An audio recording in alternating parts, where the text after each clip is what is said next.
Good evening, my name is Garrett and welcome to The Last Call. Tonight's final drink is from Laphroaig. This is their Sherry Oak finished, coming in at a 48% ABV, 10-year age statement. Now, I'm more of an Ardbeg fan. I'm going to say I'm not, but I do like I like Laphroaig. They tend to be my bridesmaid, never my bride when it comes to the end of the night. But overall, my wife is the big Laphroaig girl. She is a huge fan of theirs. So when this started showing up on the shelves here, again, I knew I had to grab a bottle of it. So we're going to be experiencing this two different ways. First way, neat, no ice, no water. Second way, we'll add a drop of water, see what changes up. Now I have had a little bit of this. Had this with a buddy of mine, and he's a Laphroaig fan, and he fell in love with this bottle. I fell in love with this bottle. It might be my favorite, not only expression of Laphroaig, but I think it might be my favorite Scotch right now. And make sure you click that subscribe button, hang around on the channel, because I have tons of smoky scotches and other things coming out, so you don't want to miss that. That is so freaking dark. And I just, right before I started the episode, I seen some references of people saying that this could have coloring added. That's a possibility. Because it is as dark as cola rum. Like, it's got a little more brown tinge into it than a rum tends to have, but it is dark. And again, we're under assumption this could be just their standard 10-year that's just been finished in a sherry oak cask. But with that all in mind, let's go for notes. Salty.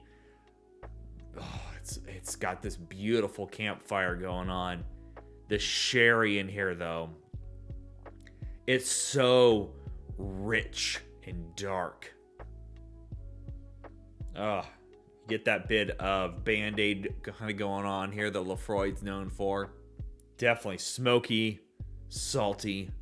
It's got a nice little cinnamon going on as well. A little bit of spice in there. But that's all coming from that sherry cask. I guarantee that. It's just very well seasoned. Oh, it's beautiful. It really, truly is. It's deep and it's complex.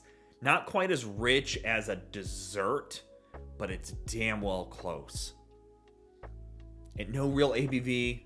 It's just beautiful, rich, fruity, salty, briny, plastic. That iodine's kind of showing up a bit. And this beautiful, rich, dark fruit going on from the sherry cask. A bit of spice in there. It is a gorgeous nose. I mean, one that you could probably sit on for at least another 10 minutes, and I could probably keep rattling things off that my brain comes up with. All right. Enough teasing. Let's go for taste.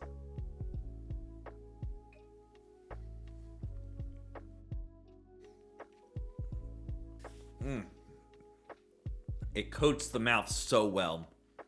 Smoky and just got this beautiful brininess going on. Almost so briny, it starts to tickle the tongue a bit. That deep, rich fruit note from the sherry cask is carrying a lot of weight here. My mouth is salivating. Like, it is so dense in such a great way.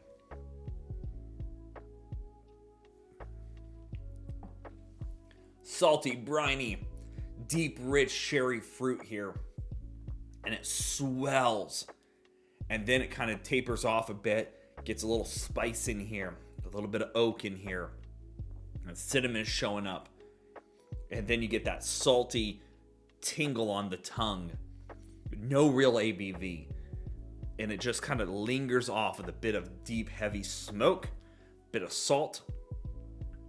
But at this point, all your dark fruit notes have kind of gone away. And you're left with like a little bright citrus bit to it. Not super heavy, but there's just a light, bright citrus going on.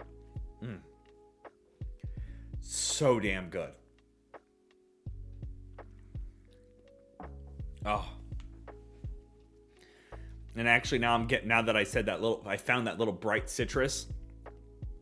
There is a bright citrus going through the whole step now. Just a little bit, not super heavy, like a 2% of a citrus, almost orange citrus note going on the whole time now. That is a marvelous sip. Honestly, I have no qualms against it. It is so freaking good. All right. Let's see what happens with a little splash of water. Now, under most circumstances, adding water to a smoky scotch tends to move away all the smokiness from it. The ashiness can show up sometimes, but the big thing is your smoky tends to just dissipate and it tends to go a little sweeter. Let's go for notes. And that's exactly what happened. Yeah. Here you're getting that deep, heavy smoke in the plastic.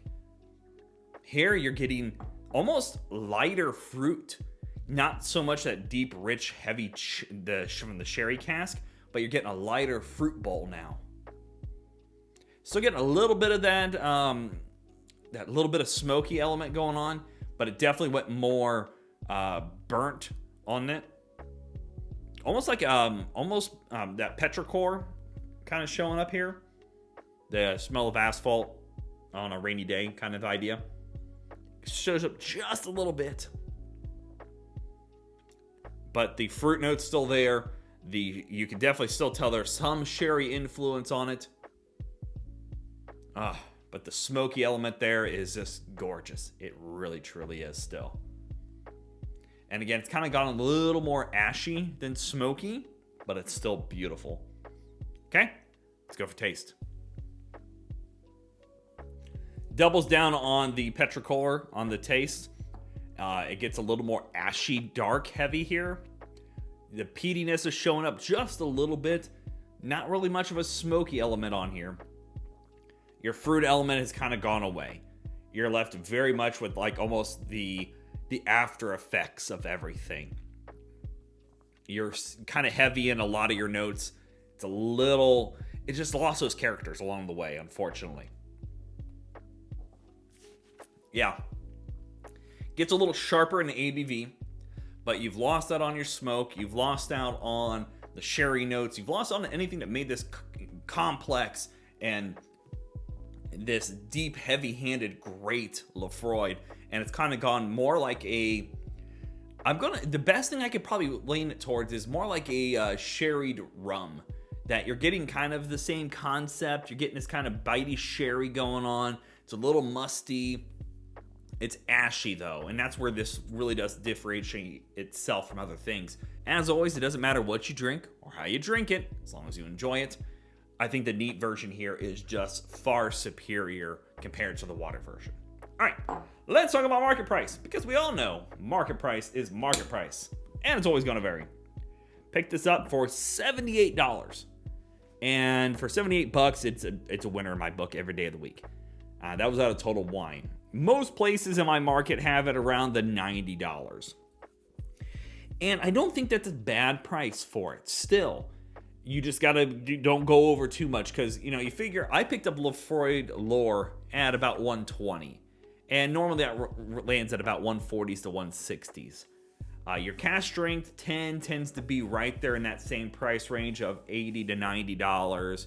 Your quarter cask tends to be in the $60s to $80 for my range as well.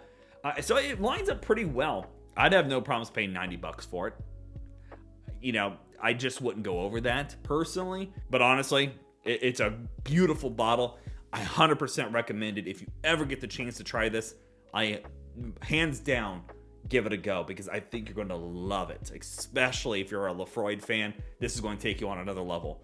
It is by far my favorite Laphroaig. So there you have it, folks. Laphroaig Sherry Cask Finished 10-year. If you have any questions about the bottle itself, let me know down in the comment section below. I will do my best to answer it. And if you have any specific spirit I should go looking for, also let me know down below. I love doing these reviews and sharing with you the experience at home. And as always, may your last drink of the night be the best one.